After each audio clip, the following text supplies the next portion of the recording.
répondant en direct aux propagandistes de LCI, ces gros menteurs.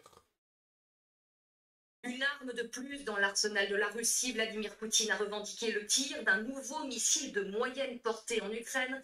C'était jeudi dernier, un modèle inconnu jusque-là qualifié d'expérimental, mais dont il a demandé vendredi, hier soir, on réécoutera les extraits, de lancer la production de masse. Avec moi... À quoi joue Poutine? Mais en fait, c'est marrant. Là, il présente, effectivement, Poutine a tiré un missile balistique sur l'Ukraine. C'est le seul fait qu'il vous présente. Ils ne vont jamais vous dire qu'avant ça, quelques jours avant cela, les États-Unis ont autorisé l'Ukraine à utiliser les attaques MS pour tirer dans la profondeur russe. L'Ukraine a d'ailleurs tiré 6 missiles. Il y en a 5 qui ont été interceptés par la Russie et un qui a fait des dégâts. En réponse, Poutine a envoyé un missile balistique sans charge nucléaire sur l'Ukraine. Je pense que là, c'était pour leur dire, si vous continuez, vous allez voir. Parce que le missile attaque MS, la portée, c'est 300 km. Le missile balistique de Poutine, la portée, c'est 5500 km. Donc je pense que là, le message était en particulier pour les États-Unis, pour leur dire, ne croyez pas que je ne peux pas vous atteindre. Si vous jouez, non seulement je vais frapper l'Ukraine, mais vous aussi, je peux vous frapper. Mais ça, ils ne vont jamais vous présenter ces faits-là, histoire de biaiser l'opinion que les gens vont se faire du conflit. Qu'est-ce que vous en pensez? Pour en parler, Général François Chauvency, vous êtes resté sur ce plateau, hein, vous restez. Vincent Crouzet, merci beaucoup d'être présent à mes côtés, expert en renseignement. Un général de plateau, il n'a jamais fait la guerre. Il sait juste parler dans les plateaux télé et dire de la merde. Auteur de Comment vivre dans un monde en guerre aux éditions La Jeune Martinière, titre ô combien encore une fois d'actualité. Et Nathalie. Je te vois toi, hein. Abonne-toi hein, et laisse un petit pouce. Comme ça la vidéo va être vue, va être tournée.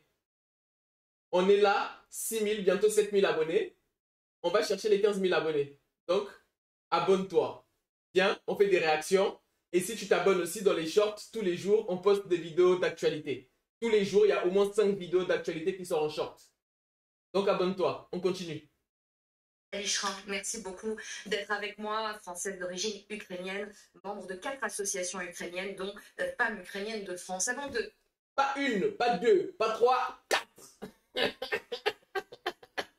de démarrer ce débat et cette conversation, j'aimerais juste vous montrer cette une de Politico qui m'a interpellée ce matin. Avec cette couverture et cette question qui est posée en une, l'Europe est attaquée par la Russie, pourquoi ne se défend-elle pas? Évidemment, cette carte, cette carte de l'Europe et cette ombre, ce visage de Vladimir Poutine qui se dessine, que vous évoque-t-elle? J'avais envie qu'on... Je comprends pourquoi les gens ne suivent plus les médias. Ils disent tellement de la merde. Je pense que la planète entière a compris que Poutine réagissait à l'agression de l'OTAN qui encerclait la Russie comme un boa. Et le but était de démembrer la Russie pour se partager les ressources et ensuite d'attaquer la Chine. Tout le monde a compris que la guerre en Ukraine, ce n'est pas une guerre entre la Russie et l'Ukraine. C'est une guerre entre la Russie et l'OTAN. Donc vous pouvez parler comme vous voulez sur vos plateaux. Vos mensonges là, ça ne passe plus dans la tête du peuple. C'est fini. On est déconnecté. Qu'est-ce que vous en pensez? Qu'on en parle ensemble parce que c'est finalement ce qui est en train de se passer, notamment avec le tir de ce missile. Vincent Crouzet. D'abord, au-delà de la menace, elle est magnifique. Cette couverture, c'est une des plus belles de la semaine. Elle symbolise bien, effectivement, mais elle est assez, en fait, elle est à double tranchant, c'est-à-dire que c'est à la fois une ombre, mais c'est aussi une ombre un petit peu fantasmatique. Finalement, ça représente bien ce qu'est la menace de la Russie, la menace poutinienne aujourd'hui. Oui, donc Sauf que la Russie n'est pas une menace pour l'Europe occidentale. La Russie est un atout pour l'Europe occidentale. Les géopoliticiens que je suis expliquent tous que l'Europe a intérêt à s'allier avec la Russie. Pourquoi? Pour les matières premières pas chères, pour le bon fonctionnement des économies européennes. Parce qu'on a bien compris que là, depuis que le gaz est coupé, toute l'industrie allemande est récupérée par les États-Unis. L'Europe est dans une crise énergétique. Les États européens sont en crise économique. Et la Russie, elle, connaît la croissance. Donc l'Europe a tout intérêt à être soudée avec la Russie. Les seuls sur cette planète qui n'ont pas intérêt à ce que l'Europe et la Russie s'entendent, c'est les États-Unis. Parce qu'avec la puissance de l'énergie russe, l'Europe peut faire concurrence aux États-Unis. Et les États-Unis ne veulent pas de concurrents, ils veulent des vassaux. Tout le monde l'a compris. Tous les Européens ont compris. Les Européens ne veulent pas la guerre. On ne sait pas finalement si elle ira au bout. Voilà, tout à fait. Si les paroles seront accompagnées vraiment d'actes. Et on est là aussi, on est dans un espèce de faux semblant. Je la trouve très représentative. Nathalie Schrin, je vous vois acquiescer. Moi, je la vois, enfin, connaissant la mentalité slave et russe, c'est des gens qui vont jusqu'au bout. C'est des gens que même si on a tort, on va jusqu'au bout. C'est ça qui m'inquiète beaucoup plus. Moi, je dirais que c'est pas une ombre si fantasmagorique. Donc si les Ukrainiens sont comme ça, ne faites pas passer tout le monde pour être comme ça aussi. Tout le monde a bien compris que l'Ukraine n'a pas intérêt à se battre avec la Russie. Et pourtant, les Ukrainiens veulent continuer même s'ils sont en rapport défavorable. Donc si les Ukrainiens pensent comme ça, ne nous faites pas croire que les Slaves sont pareils. On ne généralise jamais. Derrière chaque généralité se cache un mensonge. C'est comme une femme qui se fait tromper par un homme et qui dit que tous les hommes sont méchants. Non, il y a des hommes pas gentils, il y en a d'autres très gentils. Il y a sans doute des Slaves mesurés et d'autres moins mesurés que d'autres. Il faut toujours un équilibre. Tout n'est jamais tout blanc ou tout noir. Que ça, je sais que ce sont des gens qui vont aller jusqu'au bout, jusqu'à en mourir s'il faut. Même si on a tort, on va aller jusqu'au bout. En attendant, c'est les Ukrainiens qui meurent. Hein. Et vous êtes Ukrainienne, je vous rappelle.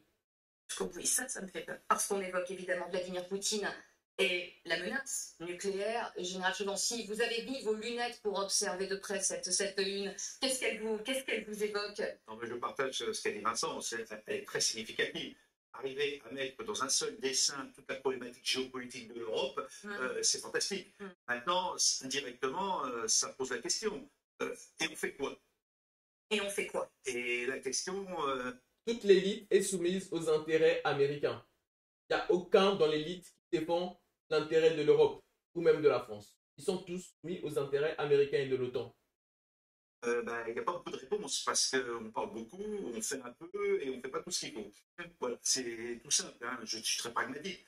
J'aime bien ce mot. Voilà. Et en fait, nous découvrons depuis 3 ans que la guerre est possible en Europe.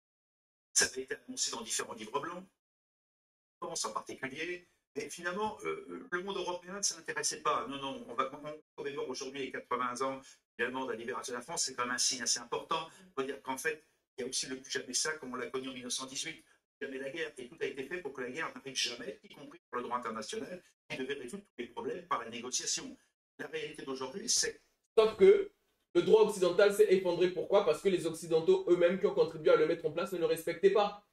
L'opération en Irak, la destruction de la Libye, toutes les guerres qui ont été faites à l'encontre du droit international. Donc on ne peut pas contribuer à détruire quelque chose pour derrière en faire appel. Vous ne respectez pas le droit international, mais vous voulez que les autres le respectent. Non, ça ne marche pas comme ça. Arrêtez avec vos bêtises là. Nous avons des États qui n'hésitent plus à utiliser la guerre pour faire valoir leurs revendications et leurs aspirations. Et ça, on n'est pas prêt à ça. On n'y est pas prêt du tout, surtout qu'on a éduqué une grande partie de nos sociétés. Le premier à faire ça, ça a été les États-Unis. Donc j'aimerais bien que vous gardez la même énergie aussi pour dénoncer les États-Unis. Mais non, vous êtes soumis aux intérêts américains. Excusez-moi, j'ai oublié, pardon. Je vous laisse. Envisager la guerre, c'était très théorique, c'est science-fiction, on dirait à la limite, hein, et avec des budgets d'armement, mais il n'y a pas qu'armement dedans, hein. Il y a aussi la résistance morale, mais des budgets qui étaient suffisants, qui ont souvent été dévalorisés au fur et à mesure des années, en disant les dividendes de la paix, c'est fini la guerre, plus jamais ça. La réalité aujourd'hui est là, et que faisons-nous? Et bien déjà avec cette image-là, c'est déjà un réarmement moral. C'est-à-dire, mais le problème c'est qu'on est 27. Ouais. Pour l'Union européenne. Pour l'Union européenne, se mettre d'accord. Et on n'a peut-être pas la même notion d'ennemi. Il y a nous plus orientés vers le sud que vers l'est. Les États à l'est sont plus orientés vers l'est. L'histoire joue aussi. Finalement, on a beaucoup oublié l'histoire et peut-être que l'histoire qu'on nous a appris ou qu'on nous apprend aujourd'hui n'est pas forcément conforme à une réalité. Voilà. Et c'est aussi une certaine... Parlons notamment de la victoire contre le nazisme, du coup, qui n'est pas une réalité. Ce n'est pas les États-Unis qui ont battu le nazisme, ce sont les Russes. C'est les Soviétiques qui font tomber Hitler, d'accord, sur les fronts de Stalingrad, à Kursk, et c'est eux qui sont descendus et rentrés jusqu'à Berlin. Les États-Unis ne débarquent en Normandie que quand Hitler est déjà tombé. La guerre est déjà finie. Le plus gros de la bataille a déjà été fait par les Russes et les Africains. Donc oui, il y a un mensonge autour de l'histoire. Mais les personnes qui étudient connaissent. Idéologie derrière. Donc voilà, nous sommes dans une situation aujourd'hui, est-ce qu'on aura le temps de faire face? Et je conclurai là-dessus. Parce que c'est la vraie question que je me pose aujourd'hui. On ne se prépare pas à une menace du jour où on n'appuie pas sur un bouton de non, on sera prêt. Des années de préparation. Et est-ce qu'on fera ce qu'il faut pour que ces années pour se préparer? Pour ce que je dis régulièrement, si on ne veut pas la guerre, il faut s'y préparer. Est-ce que nos sociétés sont prêtes à faire les sacrifices? Ce sont des sacrifices aujourd'hui. Ce ne sont pas uniquement des lignes budgétaires. Est-ce que sommes-nous prêts à faire face? Sommes-nous prêts à nous préparer? Et accepterions-nous peut-être qu'il y aura la guerre et ferons-nous tout ce qu'il faut pour justement répondre à cette menace? Et là, je crois qu'on a un travail, mais sur 5, 10, 15 ans peut-être. Sur un temps très long, Qui en n'est pas effet. d'ailleurs le mandat politique, c'est ça le problème. Sommes-nous prêts? C'est une vraie question et on va tenter de débattre. On va réécouter d'abord la prise de parole surprise, je ne sais pas, mais qui n'était pas annoncée de Vladimir Poutine hier soir. Il était environ 18 h. Ce tir de missile donc balistique, un simple avertissement, oui, a redit le maître du Kremlin, mais il n'hésitera pas à aller plus loin. On l'écoute et on en parle ensuite. Le test a été un succès. Je vous en félicite. Et comme cela a déjà été dit, nous poursuivrons ces essais, y compris dans des conditions de combat, en fonction de la situation et de la nature des menaces qui pèsent sur la sécurité de la Russie. Il a raison, il veut défendre son pays. Il a raison. La planète entière, l'OTAN tout entier donne des armes à l'Ukraine. Il est censé faire quoi? Regarder, laisser faire? Non, il se prépare à répondre. Il est nécessaire de mettre en place une production en masse du missile Oreshkin. Production en masse, là ça veut... Oh là là, non, tonton Poupou, toi aussi, calme-toi. Supposons que la décision de produire ce système en série ait été prise. Un missile Vincent Crozet qui a touché la ville de Dnipro, une usine de fabrication d'armement en Ukraine.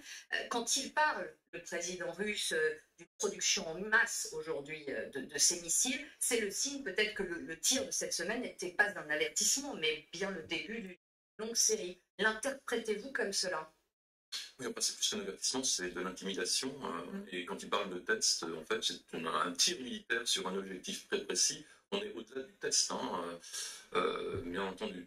Alors, la production de masse, elle a tout de même ses limites. Ces limites, quelles sont-elles? C'est déjà les composants électroniques qui vont être nécessaires pour Ah oui, je sais, ils vont aller ouvrir les machines à laver comme vous disiez au début du conflit, c'est ça? Ils vont aller chercher les machines à laver ukrainiennes, voler les puces pour les mettre dans leurs missiles. Oh, super, super.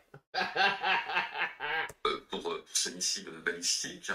On sait que les Russes sont assez courts en la matière, qu'ils ont besoin de leur allié chinois en ce qui concerne ces composants électroniques. Et justement, toute l'action des Occidentaux va être de faire pression sur les Chinois pour qu'on ne livre pas aux Russes ces composants électroniques nécessaires, en fait, à l'assemblage et à la production de ces missiles. Donc la production va être extrêmement surveillée, évidemment.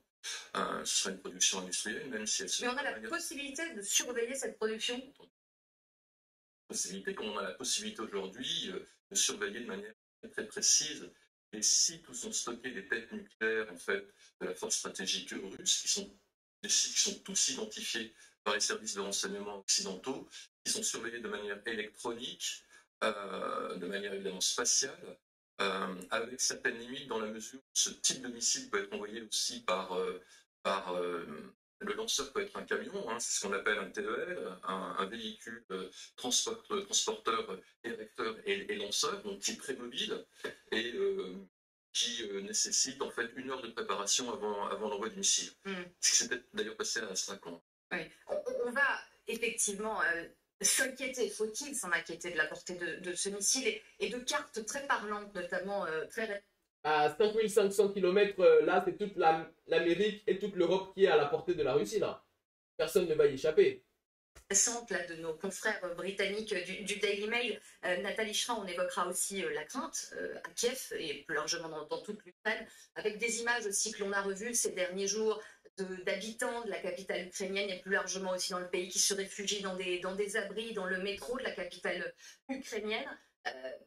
Il y a une réelle inquiétude, là, aujourd'hui, de cette montée, en tension. Bien sûr, quand on voit non seulement le missile, mais aussi l'arrivée des Coréens du Nord.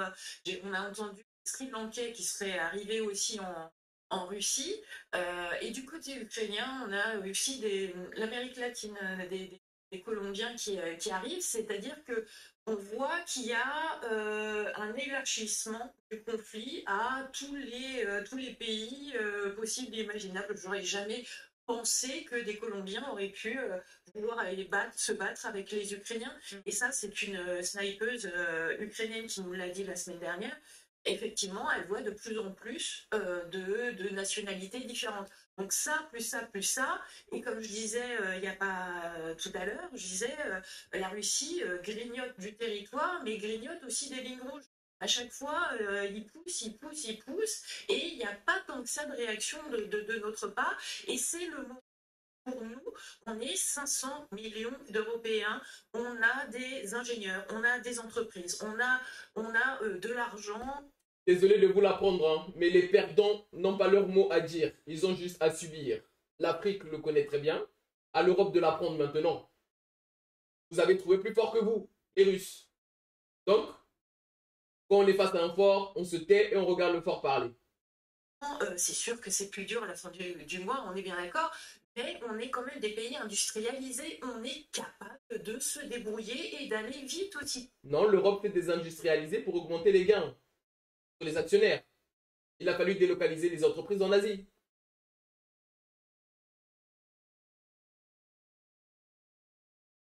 C'est pas moi qui l'ai fait, c'est vous. C'est les Européens qui l'ont fait. Et pourquoi les Ukrainiens sont capables de se mobiliser aussi rapidement? En 2014, ils n'avaient pas d'armée. Et ben voilà, il va falloir que nous aussi on ça. Vous dites il faut aller plus vite et plus loin et que les Européens se mobilisent d'autant plus général. Ce qui est important aussi de redire, et on l'a beaucoup dit sur cette antenne, le missile balistique qui a été envoyé sur l'Ukraine ne comportait pas de charge nucléaire. Hein, mais la question que tout le monde se pose, est-ce que le prochain n'en serait pas équipé? Autre question qu'on se pose, là les Russes sont prévenus qu'ils allaient tirer. Là, le message est clair. Vous autorisez l'Ukraine à les frapper en profondeur, qui se sont autorisés à frapper tous les pays qui accorderont du soutien à l'Ukraine. C'est-à-dire que si c'est les missiles américains qui frappent la Russie frappera les États-Unis. Si c'est les missiles anglais, la Russie frappera l'Angleterre. Si c'est les missiles français, la Russie frappera la France. Là, vous êtes prévenus. Ils ont 5500 km. Et le missile peut aller, je pense, jusqu'à 10 000 km. Concrètement, là, ils peuvent frapper jusqu'à l'Afrique du Sud. Donc, si vous voulez jouer, jouez. La question, c'est si les Russes préviendront si le missile est chargé avec une tête nucléaire. On a posé la question hier au général Paloméros, habitué aussi de nos plateaux. Écoutez sa réponse, on en parle ensuite. Un jour où, par malheur, Oui. la Russie tire un missile à vocation nucléaire, il va pas avertir personne. Ça n'a aucun sens. Il peut y avoir des mesures préparatoires, du type avertissement, des choses comme ça, bien sûr. Je pense que ça ne peut pas partir comme ça, mais et bien sûr que si vraiment on en arrivait là, non, il n'y aurait évidemment aucun avertissement spécifique. Et il n'y aurait aucun avertissement spécifique, analyse que vous partagez, Général Chauvency. Oui, parce que c'est un acte de guerre. Mais pourquoi ils vous préviendront? Vous les avez prévenus quand vous êtes allés les encercler? Non. Donc quand ils vont frapper, ils vont pas prévenir. Vous allez juste vous réveiller un matin, on vous a frappé. C'est quoi votre délire là? D'un échelon dans la guerre. Maintenant, ce que moi je remarque sur ce missile, d'abord c'est un missile effectivement balistique, on a dit hypersonique, parce que surtout ces missiles-là sont hypersoniques. Il se peut frapper une cible bien déterminée, qui est une usine d'armement. Ce qui veut dire, suite d'ailleurs aux frappes précédentes ukrainiennes, c'est la réponse russe, militairement parlant, montrant bien que aussi la Russie est capable de frapper très précisément avec ce type de matériel, site identifié. C'est-à-dire que le renseignement marche aussi, c'est pas uniquement du côté. Merci bien. Il n'y a pas que les États-Unis qui ont des satellites. Les Russes aussi, ils en ont malheureusement. Deuxième point, effectivement, ce missile était chargé de têtes conventionnelles, semble-t-il. Je ne pense pas qu'il y a eu des explosions. C'est pas très net d'ailleurs, finalement, sur les dégâts causés. On voit les images qu'on a. Oui, on voit si. Ouais. Donc, pour moi, ça s'appelle ça un ultime avertissement conventionnel et non pas un ultime avertissement nucléaire comme nous on l'a dans notre doctrine. Ça veut dire, Poutine le dit, je vous envoie un missile capable de porter une tête nucléaire. Aujourd'hui, c'est une tête conventionnelle. Et tête conventionnelle, c'est ignoré, c'est une tête. Et sachez bien que nous sommes en train de mettre en place ce type d'engin et que peut-être que si cela continue, nous serions capables d'utiliser ce type de missile sur le continent européen, en Ukraine en particulier, et ça fait que prolonger la nouvelle doctrine nucléaire russe qui a été signée donc, le 19 novembre, le jour du millième jour, je crois, de la guerre, qui va symboliquement souligner, en rappelant, voilà, je vous dis ce que je vais faire, je le signe, je l'écris, et je vous envoie ce missile, pour vous montrer que nous avons la capacité finalement de frapper l'Europe et pas forcément les États-Unis. À la question que l'on se pose, donc coup de bluff ou réel danger, quand je vous entends, je crois comprendre la réponse. Réel danger aujourd'hui. Pour l'instant, Poutine n'a jamais montré qu'il peut le faire. Ouais. C'est ça le problème. Peut-être un peu de bluff, tu vas me trouver quelque chose, mais objectivement, j'ai pas le sentiment qu'il peut souvent. Voilà, bon, maintenant tu peux me redire. Mais avant de vous entendre, juste en carte et en éléments très précis avec vous, Emma Barrier, merci de nous avoir rejoints. Voyons avec vous, faut-il réellement s'inquiéter de la portée de ce missile avec des données très précises? Bien, comme on le disait sur le plateau à l'instant, plutôt oui. En tout cas, si on en croit cette carte réalisée par nos confrères du Daily Mail, car si on sait que la cible atteinte donc lors de ce premier essai se situait donc en Ukraine, entre guillemets seulement à 1000 km de là où il a été tiré, on sait aussi grâce donc à cette carte qu'en fait toutes les capitales européennes pourraient aussi être atteintes par ce missile et ce en moins de 20 minutes sans que la Russie ait besoin d'utiliser ses armes les plus puissantes. Regardez en ce qui nous concerne pour la France, un missile qui est donc tiré depuis Kapoutsinia arriverait à Paris en 14 minutes seulement. Alors, de quelles autres informations dispose-t-on sur ce missile? Eh bien, d'abord de celles données par Vladimir Poutine lui-même lors de sa présentation. Il a dit, vous le voyez, qu'il s'agissait d'un missile balistique à portée intermédiaire qui a seulement été utilisé dans sa configuration hypersonique non nucléaire. Il le présente aussi comme un projectile unique au monde, mais d'après la porte-parole du ministère de la Défense américain, en fait, ce missile n'aurait rien de vraiment nouveau car il serait fortement inspiré de cet ancien missile balistique intercontinental, donc le RS-26 Rubez. Vous voyez une photo ici. À partir de là, on a donc d'autres informations. Si Oreshnik est bien fabriqué à partir du RS-26, il pourrait donc porter la vitesse du son et il pourrait donc atteindre des cibles. Vous avez vu la carte qui se situe à 5000 km de sa rampe de lancement. Alors, bien que Vladimir Poutine ait parlé d'un tir expérimental et que vous l'avez dit qu'il n'y avait pas de charge nucléaire lors de ce premier essai, on peut quand même s'inquiéter pour la suite de ce conflit car il a indiqué qu'il avait demandé la production en série de ce nouveau missile. Question qu'on se... Papa Poutine, doucement, tu n'as pas besoin de ça en série, tu as seulement besoin de 1 ou 2, hein? Sinon tu as tous tué ici. Ah, Papa Poutine, hein? C'est un peu appel à ta clémence, pardon. Pose aussi Emma, est-il possible d'intercepter ce genre de missile? Le rend quasi impossible à intercepter, mais pour finir sur un peu d'espoir, d'après un chercheur au Oslo Nuclear Project, donc Fabian Hoffman, citons-le, c'est un système de défense américain ou israélien, comme les très connus Arrow et Patriot, pourrait faire face à ce type de menace. En fait, il explique surtout que c'est le nombre d'intercepteurs qui importe. Encore faut-il avoir les moyens de se doter de ce système de défense qui, je le rappelle, coûte très très cher. Emma Barrier, merci beaucoup pour toutes ces précisions. Vincent Crouzet, je vous voyais écouter attentivement et on va continuer à débattre après la pause, mais juste rapidement, sur les questions que vous posez avant. Bluff ou danger? Bluff ou danger, un peu des deux. En fait, on est dans le bleu. Si on avait des certitudes concernant Poutine, ce serait beaucoup plus simple. Mais en fait, il n'y a pas de Poutine dans l'histoire. Il y a quand même aussi toute la chaîne de commandement russe. Est-ce que la chaîne de commandement acceptera en fait le geste d'un docteur Folamour sur du tactique ou sur du stratégie? Se pose aussi la question, parce que c'est aussi un geste suicidaire. Donc, les cartes ne sont pas simplement dans les mains de Poutine. Et pour revenir sur ce missile, en fait, c'est pas une nouvelle arme, c'est une arme en fait héritée de la guerre froide. Le RS-26, en fait, ce sont des missiles quand même que l'on connaît. Nous avons eu des SSBM implantés sur le plateau d'Albion. Ce type qui d'ailleurs, l'histoire visait l'Ukraine, c'était nos missiles français dans le cadre d'un éventuel conflit contre l'URSS, en fait, ciblé Kiev. Bon, voilà, qu'est-ce que vous en pensez dans l'ensemble, hein? Qu'est-ce que vous en pensez? Si vous avez apprécié la réaction, abonnez-vous, laissez un commentaire, on échange. Et on se dit à très bientôt pour de prochaines réactions.